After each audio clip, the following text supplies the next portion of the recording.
अरे तू मुझे बहुत भाती है रे। अरे तेरा विवेक तो चला गया ना इस दुनिया से। अब कहाँ दर दर की ठोकर खाएगी।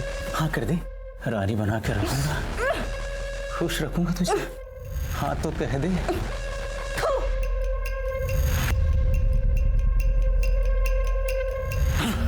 सारा मूड खराब कर दिया।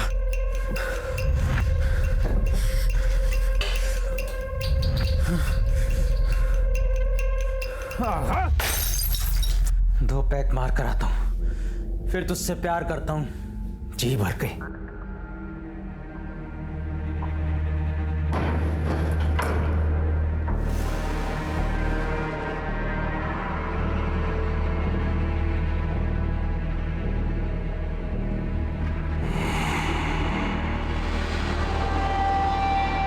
काजल कितने सारे मिस कॉल्स।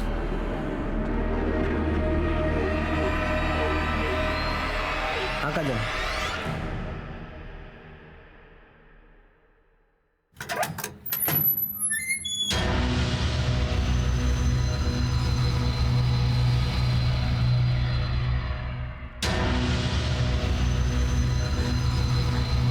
मेरे पास मत आना वरना मैं अपनी जान ले लूंगी। चलो खोलो।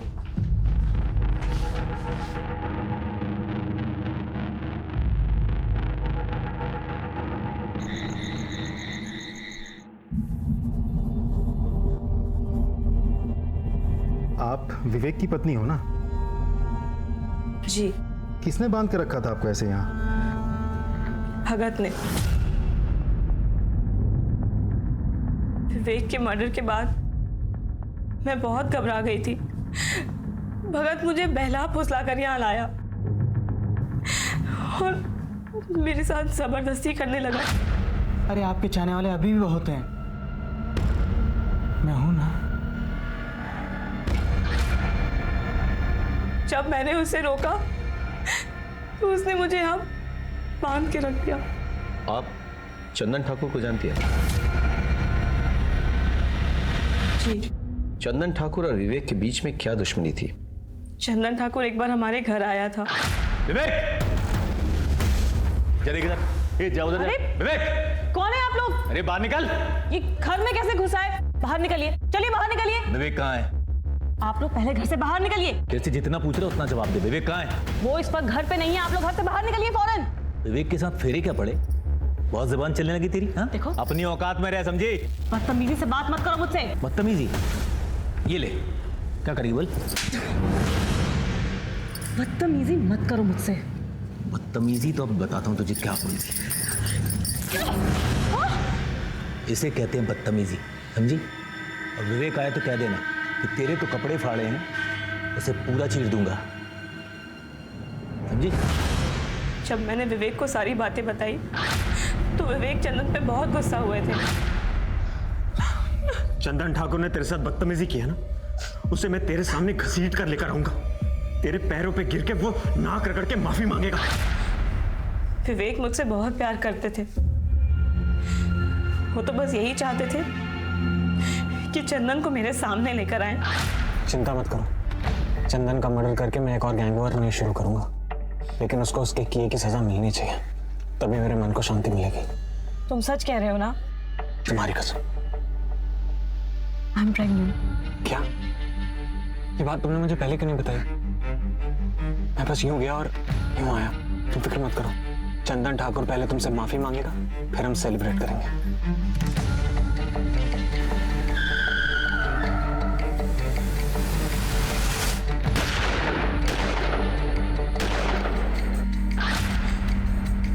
वो मेरी और हमारे होने वाले बच्चे की झूठी कसम कभी भी नहीं खा सकते।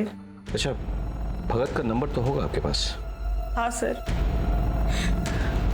पर भगत ने अपना और मेरा फोन और सिम दोनों ही डिस्ट्रॉय कर दिया विवेक के मर्डर के बाद। विवेक चंदन को नहीं मारना चाहता था, विवेक ने हवा में फायर किया, करेक्ट? लेकिन विवेक को गोली लगी। भैया!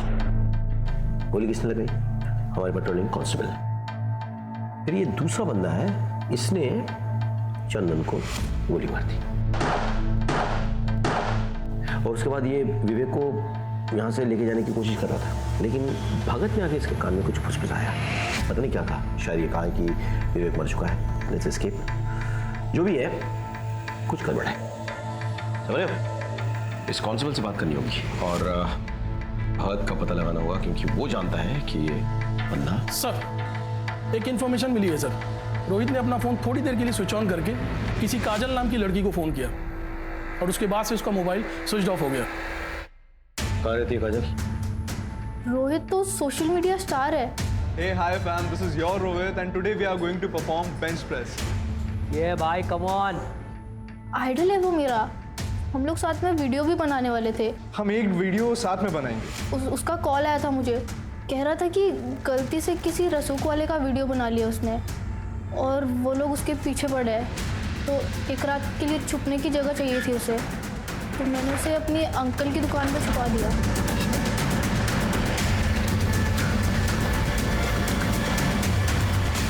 कौन से? ये दुकान है।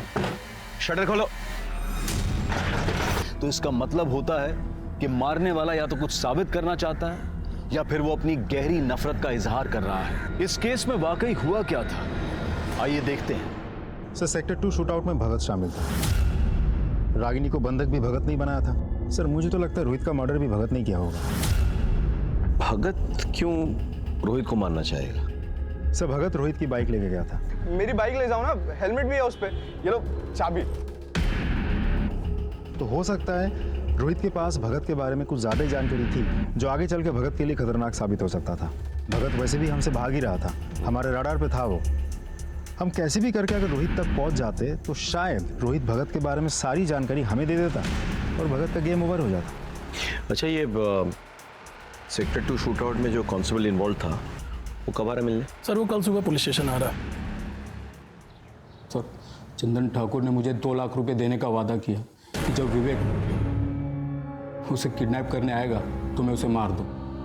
और सर, जब वो विवेक उसे किडनैप करने आया, उसने पहले हवा में फायर किया और मैंने मौका पाते ही विवेक पे गोलियां दाग दी भैया, और ऑन द स्पॉट मर गया। मगर ये मदन गड़बड़ कर गया, इसने डर के मारे चंदन पे गोलियां चला दी सर, और वो भी वहीं मर गया। मुझे मेरे पैसे तो नहीं मिले सर, अब मेरी नौकरी भी जाएगी सर। प्लीज सर, गलती होगी सर। क्या इस प्लान में विवेक की पत्नी शामिल थी? और इसका list? Sir please sir, forgive me sir. Ragini ji, जब भगत आपको यहाँ से ले गया और बंधक बना के रखा, तब उसकी बातों या चाल से आपको कुछ अंदाजा हुआ कि वो कहाँ जाने वाला था, किससे मिलने वाला था, क्या करने वाला था? जी नहीं। याद कीजिए रागिनी जी, प्लीज। जाने से पहले आखिरी बार उसने आपसे क्या कहा था? यही कि मैं 2 पैक मार कर आता हूँ, फिर तुझसे प्यार करता हूँ जी भर के। सर,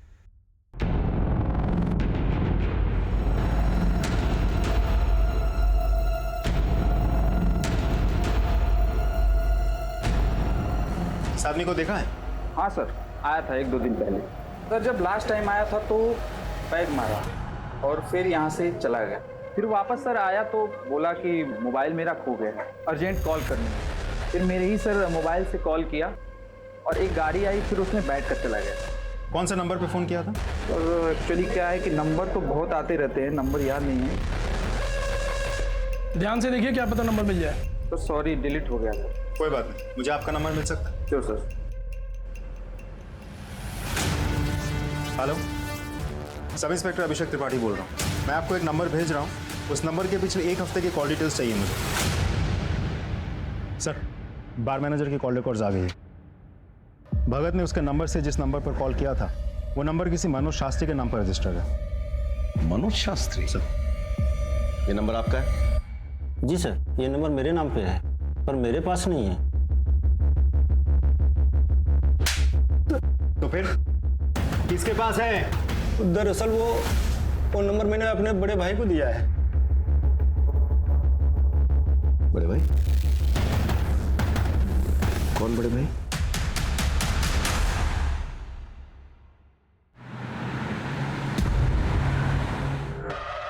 ग्रेटर नोएडा के बाद जो गोडाउन्स हैं उसमें गोडाउन नंबर 3 के पीछे एक छोटी सी रोड जाती है। वहाँ आगे जाके लेफ्ट में एक छोटा सा मकान है। भगत आपको वहीं मिलेगा। और वो तीसरा आदमी मदन? उसे भी मैंने वहीं भेजा है, भगत के पास।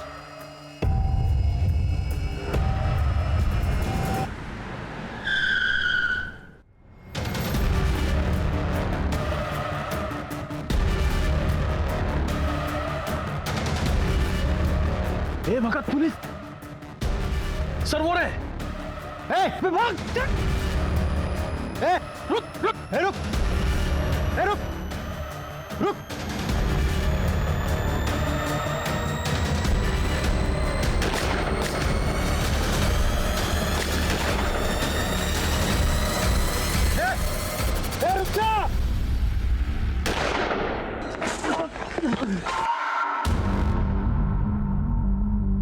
जा! क्यों किया ऐसा? ऐसा क्यों किया तूने? बोल बोल, क्यों किया तूने ऐसा? बताता हूँ साहब। ठाकुर ने मुझे अपनी तरफ मिला लिया था। विवेक भैया की गर्लफ्रेंड नंदिता मैडम को भी मैंने इस प्लान में शामिल कर लिया था। उनके कहने पर ही विवेक भैया गोवा से नोएडा अपनी पत्नी से मिलने आए और हमने ठाकुर को किडनैप करने का प्लान बनाया। ठाकुर को किडनैप करके माफी मंगवाना हमारा मकसद नहीं था साहब। हम तो चाहते थे कि इस गहमा गहमी में विवेक भैया फंस जाएं और हम कांस्टेबल असद के हाथों उन्हें मरवा दें। लेकिन नंदिता कहाँ मिलेगी? गोवा में आरामबोली बीच के पास। गोवा पुलिस से कांटेक्ट करो, नंदिता को अरेस्ट करने का इंतजाम करो। सब। अब बताओ, रोहित को क्यों मारा? नहीं साहब, मैंने रोहित को नहीं मारा। मैं रोहित को क्यों मारूंगा साहब? अभी भी छिपा रहा है? हाँ, और पिटेगा? बोल, रोहित को क्यों मारा, कैसे मारा, किसकी मदद से मारा? बोल। साहब आपको सब कुछ तो बता दिया। अगर मैं रोहित को मारता तो वो भी बता देता ना साहब। भगवान कसम, मैंने रोहित को नहीं मारा साहब। क्या इस प्लान में विवेक की पत्नी शामिल थी? नहीं सर, वो तो सीधी सादी औरत है।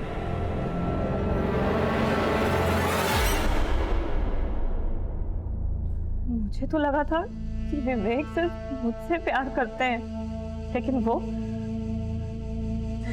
अब तक मैं यही समझ रही थी कि हमारा तो जन्मों जन्मों का साथ है, लेकिन वो तो एक जन्म भी मेरे साथ ईमानदारी से नहीं निभा सका। मुझे तो लगा था कि वो नोएडा सिर्फ मेरे लिए आया है, लेकिन वो नंदिता नंदिता को गोवा पुलिस ने सर अरेस्ट कर लिया, लेकिन उसका यह कहना है कि वो किसी रोहित को नहीं जानती। अभिषेक सर, याद करो, जब हम रोहित को ढूंढते हुए काजल के अंकल की दुकान पहुंचे तो हमें क्या मिला? रोहित की डेड बॉडी। जी सर। ताला टूटा हुआ था, यानी कि कोई जबरदस्ती दुकान में घुस आया था और उसने रोहित को मार डाला। लेकिन सोचने वाली बात यह है कि यह जगह रोहित की रोज के जाने वाली जगह नहीं थी। शायद वो पहली बार गया था, तो किसी को कैसे पता कि रोहित वहां है? Important point. ये सोचो कि काजल के अलावा और कौन जानता था कि रोहित उस दुकान में छिपा हुआ है? रोहित दुकान में छिपा हुआ था, ये बात तुम्हारे अलावा और किसी को पता था? नहीं सो। आयशा? हाँ। अच्छे से याद करके बताओ, शायद तुमने किसी और को बताया हो। नहीं तो है। हाँ, मैंने ये बात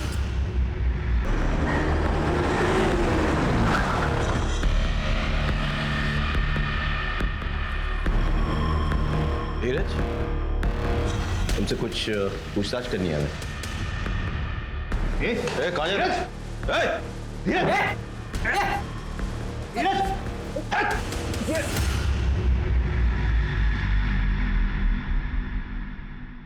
सर मैं सच बताता हूँ, मुझे माफ कर दीजिए सर। मैं बस दबंग बनना चाहता था। क्यों? क्योंकि गली मोहल्ले में आते जाते लोग मुझे परेशान करते थे सर, मेरा मजाक उड़ाते थे, मुझे मारते थे सर। और मैं कुछ नहीं कर पाता था। फिर मैंने एक दिन मनदीप भैया को देखा, लोगों ने सलाम दुआ कर रहे थे, उनके पैर छू रहे थे। मैंने सोचा मुझे भी ऐसी इज्जत चाहिए, इसलिए मैंने उनसे दोस्ती कर ली। अपनी काबिलियत और मर्दानगी साबित करने के लिए उन्होंने मुझे रोहित को मारने का काम दिया। इसे जानता है? नहीं भैया। इसे मारना है, इसे ढूंढ और जैसे ही दिखे मुझे खबर कर। इत्तेफाक से रोहित को मेरी गर्लफ्रेंड काजल ने उसके अंकल की दुकान पर छुपा कर रखा था। धीरज, पता है आज क्या हुआ? क्या हुआ?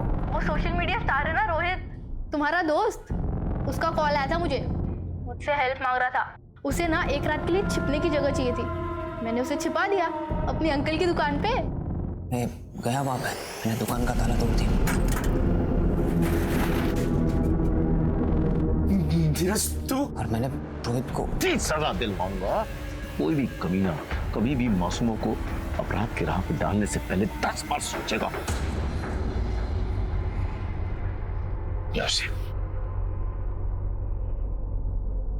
आमतौर पर आपराधिक जीवन की शुरुआत कच्ची उम्र में होती है। फिल्मों और दूसरे माध्यमों में जिस तरह से दबंग, डॉन्स और गैंगस्टर्स को ग्लैमरस रूप में परोसा जाता है, उसका गहरा असर कच्ची उम्र के बच्चों पर पड़ता है। धीरज के साथ भी यही हुआ था। काश उसकी मां अपने लाडले की चाल ढाल में आए बदलाव को समझकर उसे रोक पाती, तो आज धीरज गुनहगार नहीं बनता। वहीं दूसरी तरफ सोशल मीडिया स्टार रोहित ने पहले तो पेशेवर अपराधियों से 30 लाख रुपए लिए, और जब उसे लौटाने का मौका आया तो उसने एक दूसरे बड़े डॉन से लेनदारों के खिलाफ प्रोटेक्शन ले लिया, बिना ये सोचे समझे कि ये गैंगस्टर्स और ये सो कॉल्ड डॉन्स जब खुद अपने आप को हमेशा के लिए कानून से नहीं बचाकर रख सकते हैं तो किसी और की सुरक्षा क्या करेंगे। और अंत में वही हुआ। रोहित, धीरज और मनदीप के गुंडों की गोलियों का निशाना बना। अपने घरों में अपने बच्चों की संगत पर नजर रखें, उनके चाल चलन में आ रहे बदलाव को अनदेखा ना करें, और अपने घर में, अपने समाज में ऐसा वातावरण बनाएं कि इनकी अगली पीढ़ी के आदर्श वाकई में आदर्श व्यक्ति हो। अब मैं अनूप सोनी आपसे विदा लेता हूं। फिर मुलाकात होगी क्राइम पेट्रोल सतर्क के ब्लैक हेडलाइंस अध्याय में एक और नए केस के साथ। और याद रखें, क्राइम और आपके बीच में सिर्फ इतना फर्क है कि आप कितने सतर्क हैं। सतर्क रहें, सुरक्षित रहें।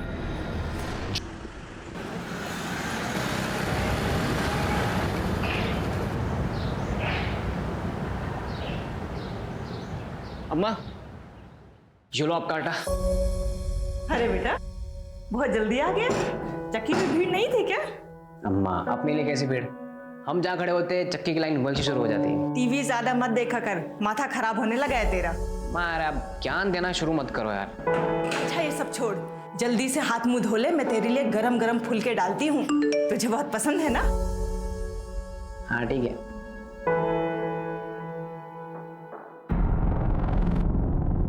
अम्मा, मैं आता हूँ। अरे कहाँ जा रहा है? अरे मैं यूं गया, फुलके डालो ना। अरे बेटा खाना तो खा के जा। मैं आ रहा हूँ।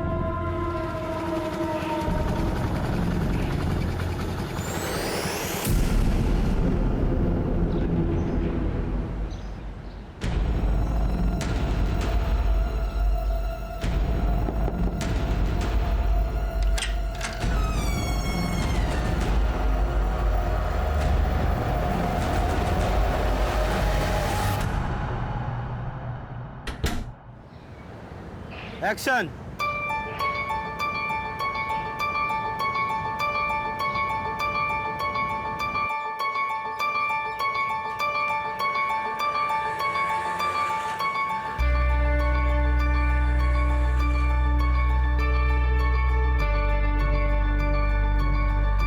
एक्सक्यूज मी, ये आपका वॉलेट वहां गिर गया था। अंकल, माँ के ऑपरेशन के लिए 10,000 रुपये चाहिए, कहीं से अरेंज करा दो। माँ का ऑपरेशन नहीं हुआ, माँ मर जाएगी। अरे वाह रोहित, बहुत कमाल का वीडियो बनाया है। Thank you. वैसे कुछ तो बात जरूर है तुम में, तभी तो तुम्हारे सोशल मीडिया में लाखों में फॉलोअर्स हैं। ऐसी इंस्पिरेशनल वीडियोस बनाकर टिंग टोंग का स्टार बनाऊं मैं ना इसको अभी ऐप पर डाल देता हूँ, तो ये कल तक वायरल भी हो जाएगी। और उस पे पहला लाइक और कमेंट मेरा ही होगा। अच्छा मैं निकलता हूँ, फिर मैं बाद में आता हूँ। बाय, मैं निकलता हूँ। अच्छा ठीक है।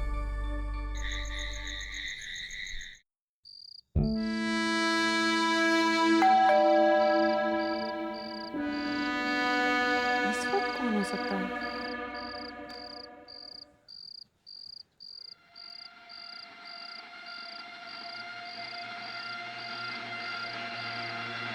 कौन है?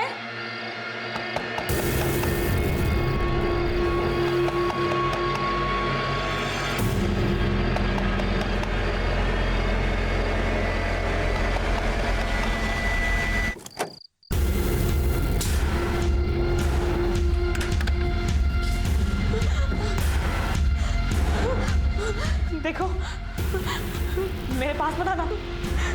कौन हो तुम?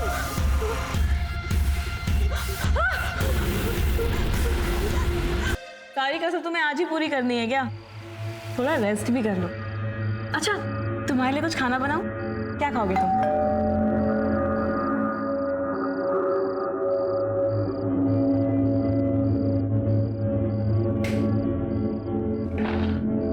अरे भगत, तू? भैया, आपका फोन लग क्यों नहीं रहा है? मैडम आपसे बात करना चाहती है। अरे यार, बैटरी खत्म हो गई। ला दे। ये लो ना। हेलो। क्या बात है? जब से बीवी के पास गए हैं हमें भूलने लगे हैं। अरे तुम्हें भूल सकता हूँ क्या? तुम तो मेरी जान हो। अच्छा विवेक, अब जब नोएडा पहुंच ही गए हो तो अपने यूपी, दिल्ली, हरियाणा के सारे काम निपटा लो और फिर आ जाओ यहाँ अपनी जन्नत गोवा में पूरे 2 महीने के लिए। क्या कहते हो? तुम्हारा आदेश सर आंखों पे। Bye, good night, love you.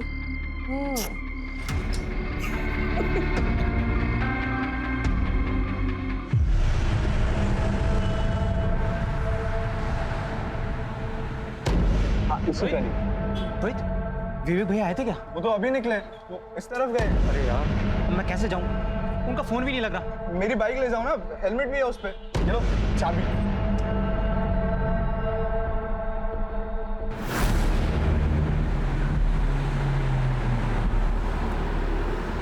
विवेक भैया,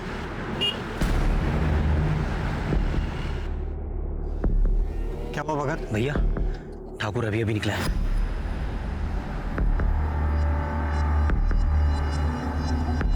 जैसा बोला था वैसा सब कुछ प्लान के मुताबिक होना चाहिए, समझ गए?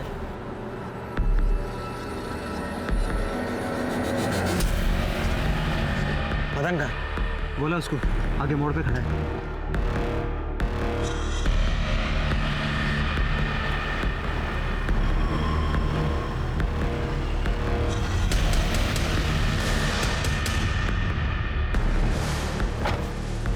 लोडेड है, पूरी भरी है भाई।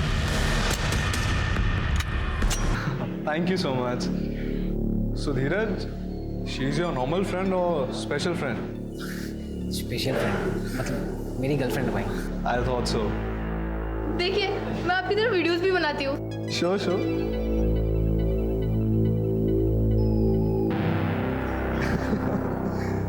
Good, good. The videos are really nice. You like them? Why don't we do one thing? हम एक वीडियो साथ में बनाएंगे। Really? Yeah, I mean, you got real talent and we'll put Nat on fire. Yes, yes. Just a second. Hey, hi.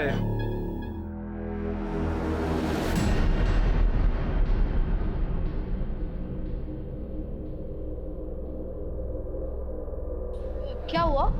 सब ठीक है ना? No, I'm fine. अच्छा, I'll leave. I'll see you guys later. Bye-bye.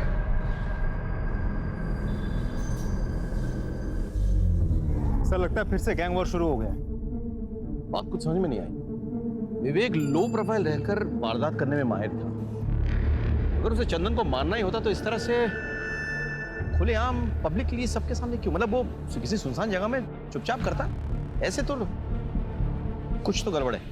हाँ, एक काम करो, विवेक का फोन चेक करो। हाँ, पता करो कि उसकी किससे बातचीत हो रही थी, किसके साथ उठना बैठना था, आजकल रह कहाँ रहा था। वो 5 साल से गायब था, वो अभी कहाँ रह रहा था। वो शायद वहाँ पे कुछ सुराग मिल जाए। तब तक मैं उनके बाप से मिल के आता हूँ। सर, इन लोगों का बाप कौन है? सरताज।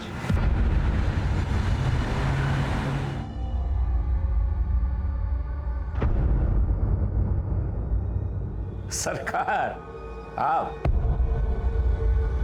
मुझे लगा ही था आप ही होंगे। अच्छा, भविष्यवाणी करने की दुकान खोल रखी है क्या? नोएडा में इतना बड़ा कांड हो गया, मुझसे मिलने तो आना ही पड़ेगा ना। अलग खबर थी बस। इससे ज्यादा मुझे कुछ नहीं पता।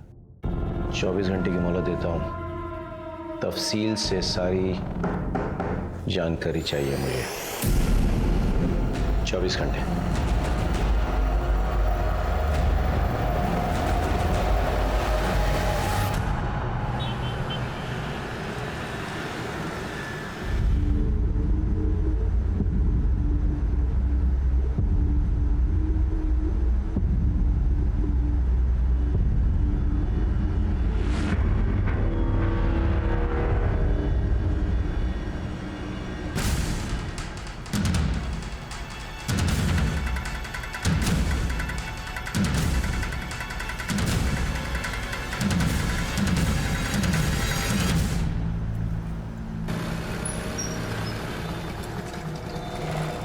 मेरा अलावा किसी और से डेट कर रहा है ना, उसी के लिए लेना है गिफ्ट। दिखा, तू पागल हो गई है क्या? तो दिक्कत क्या है, दिखा ना।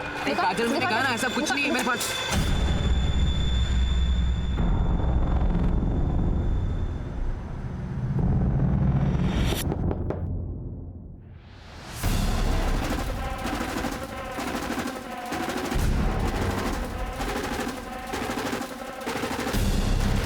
अब तेरा मर्द बनने का टाइम आ गया है। तो पकड़। अरे मर्दानगी मुबारक हो।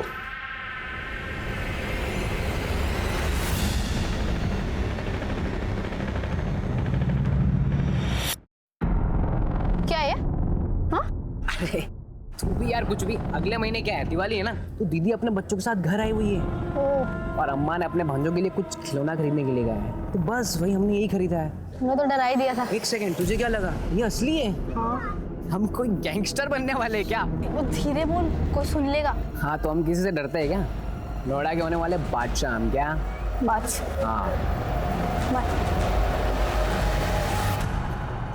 जवानी की दहलीज पर कदम रख रहे धीरज के हाथों में जानलेवा हथियार देकर क्या उसे भी गुमराह किया जा रहा था, या फिर धीरज खुद जानबूझकर गुनाह के दलदल में अपने पांव रखने जा रहा था? उसके मन में पिस्तौल की मदद से अपनी मर्दानगी साबित करने की ख्वाहिश क्यों और कहां से आई? और अभी अभी घटी घटना का 17 साल के धीरज से क्या वास्ता था?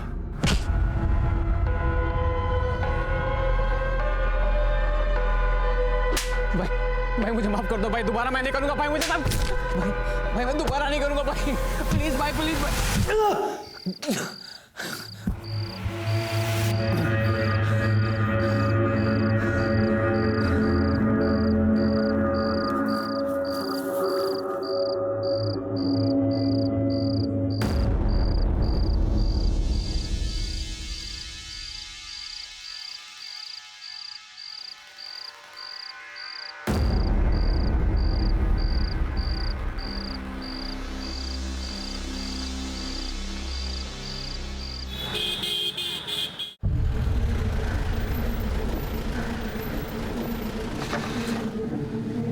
सर, विवेक जायसवाल के कॉल रिकॉर्ड्स।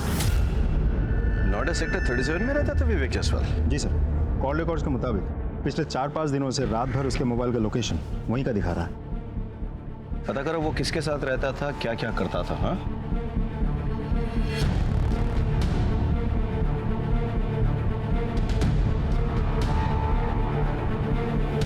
इस घर में जो आदमी रहता था उसके साथ कोई और भी रहता था? हाँ साहब, उनकी बीवी रहती थी, उनसे ज़्यादा बातचीत नहीं थी हमारी। और दोनों के अलावा किसी और के भी आना जाना था? हाँ साहब, एक आदमी आता था। एक दिन मैं मार्केट जा रही थी तो उस आदमी के साथ में जाता हुआ मैंने देखा।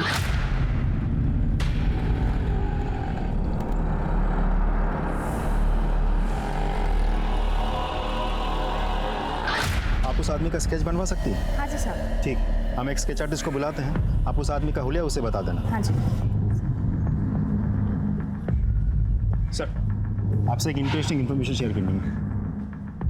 बोलो। जो आदमी विवेक की गैर मौजूदगी में भी उसके घर जाता था और जिसका आना जाना विवेक की बाद भी कुछ ज्यादा ही बढ़ गया था, पहचाना? भगत? ये तो विवेक का राइट हैंड मैन है। सर, इसे पैरोल मिली थी और ये भाग गया था। इंटरेस्टिंग। भगत। एक मिनट। विनय बोलो। सर सेक्टर 2 हत्याकांड में जिस कार का इस्तेमाल हुआ था उसकी डिटेल्स हमें आरटीओ ऑफिस से मिल गई है। वो कार किसी भगत के नाम पर रजिस्टर्ड है। भगत को ढूंढना जरूरी है। अच्छा, उसका मोबाइल नंबर रजिस्टर्ड है क्या? नहीं सर। बाइक के बारे में कुछ पता चला? सर बाइक के बारे में अभी भी जानकारी हम निकाल रहे हैं सर, अभी आरटीओ ऑफिस में ही है। ठीक है, ओके, कैरी ऑन। भगत को ढूंढना बहुत जरूरी है। Come on, चलो।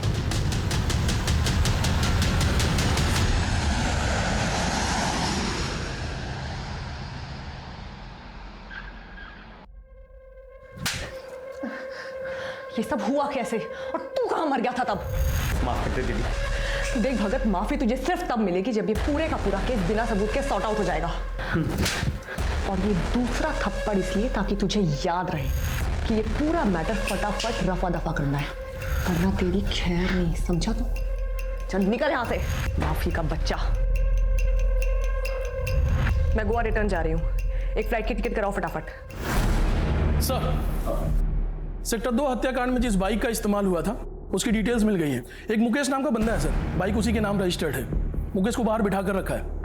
भेजो उनको। सर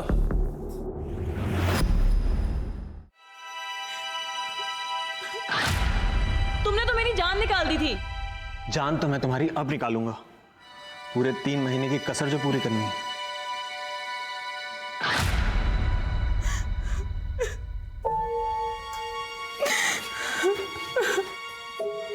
भाभी खाना खा लीजिए भाभी। अरे ऐसा कब तक चलता रहेगा? अगर ऐसे चलता रहा तो ये खूबसूरत चेहरा मुरझा जाएगा। अब किसके लिए अपनी खूबसूरती बचा कर रखूं? जिसके लिए सजती संवरती थी वो तो हमेशा के लिए छिन गया मेरे से। सर ये मुकेश और ये सुरेश है सर, ये दोनों फोटो स्टेट की दुकान चलाते हैं। इन्हें सेक्टर 2 वाले हत्याकांड का वीडियो दिखाओ।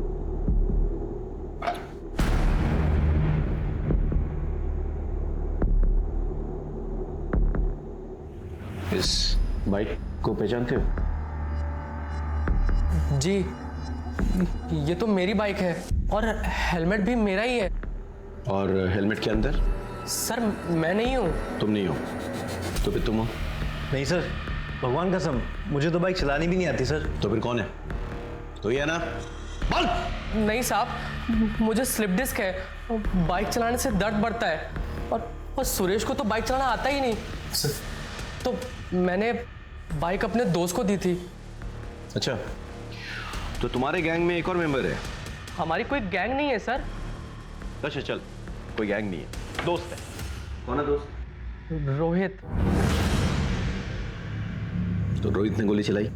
नहीं सर, रोहित से तो ये छोटा लग रहा है और वैसे भी sir Rohit social media star है, सब यंग लड़के लड़कियां उसे जानते हैं। ये फोटो देख, जानता है इसे?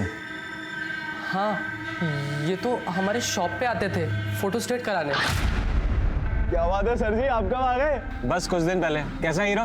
बस मस्त भैया, आपका आशीर्वाद है। मुकेश ये ले, इसकी 3 कॉपी कर दे। तो इस नामचीन गैंगस्टर को जानते हो तुम? दोस्ती है तुम्हारी? नामचीन गैंगस्टर? नहीं सर, ये तो विवेक भैया हैं, ये तो बड़े शरीफ आदमी थे। इस शरीफ आदमी से तुम्हारी पहचान किसने करवाई? सर रोहित ने मिलवाया था। रोहित कहाँ पे है? नहीं पता सर। सर मैं फोन करता हूँ। स्पीकर पे डाल। जी sir. The number you are trying to call is currently switched off. Please try again later. दोनों को बिठा के रखो और रोहित का पता लगा। धीरज, मैंने तुझे जो घोड़ा दिया था ना, अब उसका इस्तेमाल करने का वक्त आ गया है। ये दोनों मेरे आदमी हैं, दीपक, सपरू। ये तेरे साथ जाएंगे तेरा जिगरा देखने के लिए। जी भैया। और उसके सेक्टर 2 हत्याकांड में सर जिस बाइक का इस्तेमाल हुआ था वो बाइक गोल मंदिर के पीछे एक दुकान है उसके सामने से मिल गई है। ये उस दुकान की सीसीटीवी फुटेज है सर।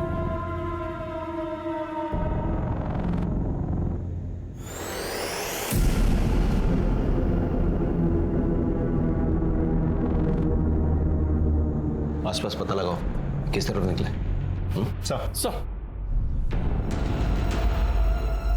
इस आदमी को देखा है? हाँ सर, ये आदमी यहाँ पर आया था, मुझे लेके वहाँ से एक बंगलों में गया, वहाँ से एक मैडम लिए, सेक्टर नंबर 10 में इन लोग को छोड़ा मैं। तुम्हें इतना सब कुछ कैसे याद है? सर वो मैडम बहुत रो रही थी, इसीलिए मुझे याद है। अभिषेक,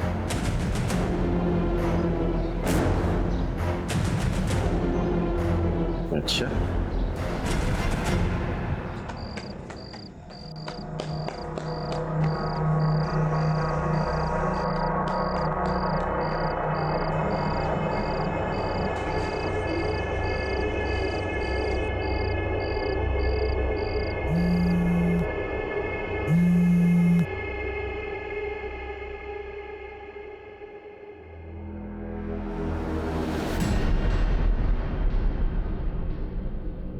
hello. Okay okay, no problem, मैं अभी आती हूँ। हाँ हेलो अंकल, वो आपकी दुकान पे ना मेरी पर्स रह गई है, घर की चाबी भी उसी में है। माँ जगराते गई है, घर देर से लौटेगी। अब घर कैसे जाऊँ समझ ही नहीं आ रहा। नहीं, आपको यहाँ आने की कोई ज़रूरत नहीं है, मैं आती हूँ ना, मैं आपके घर आके दुकान की चाबी ले लूँगी, दुकान से अपनी पर्स लेके आपको चाबी लौटा दूँगी। हाँ, ओके, थैंक यू अंकल। मासूम काजल घर पे होने के बावजूद झूठ बोल रही थी। क्या वो इस केस से जुड़ी किसी बात को छुपा रही थी या किसी नए अपराध का खुद शिकार बन रही थी? मामला